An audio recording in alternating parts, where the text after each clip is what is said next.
Triple భూ నిర్వాసితుల బాధ చెప్పతరం కాదు, పట్టించుకునే మాడే లేడు. వాళ్ళని పెద్ద ఎత్తున ఆందోళన జరుగుతుంది.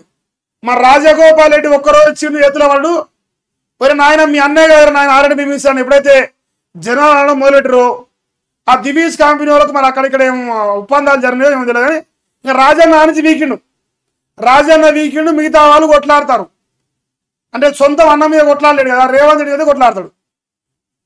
అన్నదమ్ముల బంధం కదా. చూడ ట్రిపుల్ అతిపెద్ద స్కామ్ అట. నేడు మీడియా ముందు బయట పెడతా, పెద్దలవి కాపాడి పేదల భూముల్ని కొల్లగొట్టేందుకు అలైన్మెంట్ మార్చిర్రు. దివీస్ కంపెనీని కానీ ఆ జేబీ సిరిని ప్రాజెక్టుని కానీ అటు పోతే కొండలరెడ్డి ఆస్తులు తిరుపతి రెడ్డి ఆస్తులు కాపాడటానికి కానీ వీళ్ళ ఆస్తులు కాపాడడానికి అలైన్మెంట్ మన కుక్క వంకర తిరిగింది ఇట్లా పాము లెక్క వంకరు తిరిగిన అలైన్మెంట్ ఎందుకు వచ్చిందంటే ఎవడైతే పరిశుభ్రుని పూజ అది కాపాడాలి అంతే. అది కాపాడడానికి అలైన్మెంట్ మారింది. పేదల భూముల్ని లాక్కుంటే ఊరుకోము, వికారాబాద్ రైతులను ఆదుకుంటాం, చట్ట ప్రకారమే భూసేకరణ జరపాలి, ఇష్టానుసారం లాక్కుంటే మరో ఉద్యమం. తెలంగాణ భవన్లో తను కలిసిన వికారాబాద్ రైతులను కేటీఆర్ భరోసా. అయితే మాకు బతుకుదేరు ఎట్లా అని అడుగుతారట. ఇది దేవరపల్లి మూమిన్పేట మండలం వికారాబాద్ జిల్లా. వికారాబాద్ జిల్లా ఏడ ఉంది? మా అన్న కొడంగల్లే ఉంటుంది నాకు తెలిసి.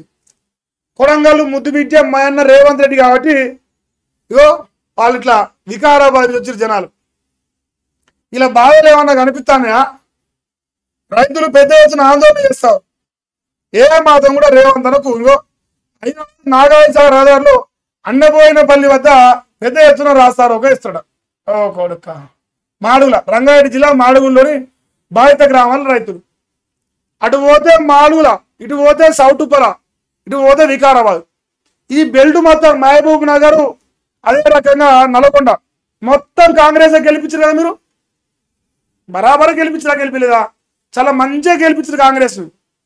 అమరాబాద్ పులి, రాజన్న, మాడుగుల ఇదంతా కాంగ్రెస్ బెల్టే. ఎక్కడైతే కాంగ్రెస్ గెలిచిన సార్ల అలైన్మెంట్ ఇట్లా కిందికి మీదికి అలైన్మెంట్ మారింది. ట్రిపుల్ ఎందుకు మారిందా? మీరు కాంగ్రెస్ ఓడేసినందుకు మారింది. బడాబాబులు పందికొక్కులను మేపటానికి పేదోళ్ళ భూములు గుంజుకునే కార్యక్రమం భాగంగా ట్రిపుల్ అలైన్మెంట్ వంకలు తిరిగిపోయింది. ఇది ఏం టెన్షన్ పడదు.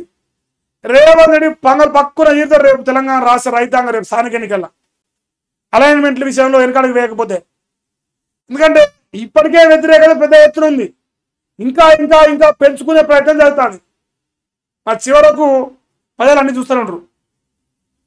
మా అన్న అమరాబాద్ పులి కదా, ఇంకేందా మరి రామన్న మాట్లాడిండు. ఇంకొకటి మోసం కేర్ ఆఫ్ కాంగ్రెస్ అంట. ప్రజల నుంచి ప్రజాప్రతినిధుల దాకా బాధితులే. విద్యార్థులు, నిరుద్యోగులు, చివరికి ఉద్యోగులు వంచితులే. చెప్పినట్టుగానే మోసాల పరంపర కొనసాగుతున్న సీఎం. ఏంది బాగా నమ్మిస్తే మోసం చేయడం అలగైంది.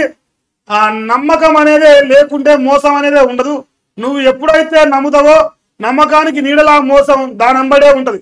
ఆ నమ్మకాన్ని కలిగించడానికి ఎక్కువ ఎవరన్నా ప్రయత్నం చేస్తే 1-2 సార్లు మనం జాగ్రత్తగా చూడాలని చెప్పేసి ఓ సభలో రేవంత్ రెడ్డి మారాడు. అప్పుడు చెప్పిండు, ఇప్పుడు చేస్తుంది అంతే. నమ్మితేనే మోసం చేస్తాం కదా నాయన. మీరు నమ్మిరు కాడికే మోసం చేసి ముఖ్యమంత్రి అయ్యింది. నమ్మపోతే మోసం చేయకపోతే ముఖ్యమంత్రి కాబోతున్నాయి. అది నమ్మిన పోతే ఉట్టి బుర్రలైన అంటాడు. 98% టీచర్ల జీతాలకే బడ్జెట్ పోతే ఇక్కడ చేతులు ఎగేసి. అంటే విద్యాశాఖలో రూపాయి ఖర్చు పెట్టాడు. రూపాయి లేదు ఇంకా ఒప్పుకుంటాడు ఆయనే. ఏది గురుకులాల డ్రైవర్ కంటే టీచర్ జీతం ఎక్కువట. మంత్రికి తెలియకుండా అధికారి మార్చినట. అజారుద్దీన్కి మొండి చేయట. ఎమ్మెల్సీగా ఎంపిక చేయడం అనుమానమే అంటారు. ఫీజు బకాయిలపై పచ్చి అబద్ధాలు. హైడ్రా సిబ్బంది మెరుపు సమ్మె. ఇంకో ఇట్లా ఒక్కొక్కటి రాసి పేపర్ నింపిరు. పేపర్ నిండా రాసిరు. మనం ఏమైనా మారుతామా? మా అన్న అమరాబాద్ పులి నల్లమ్మల అడవులకెళ్ళి తొక్కిండు. మీరు ముఖ్యమంత్రిని చేసిర్రు, మళ్ళీ మిమ్మల్ని తొక్కుతాడు. రేపు 2022 కూడా ఓడేరి మళ్ళీ ముఖ్యమంత్రి చేరి మళ్ళా మీకు అభివృద్ధి చేస్తాడు. మంచిగా చేస్తాడు అభివృద్ధి.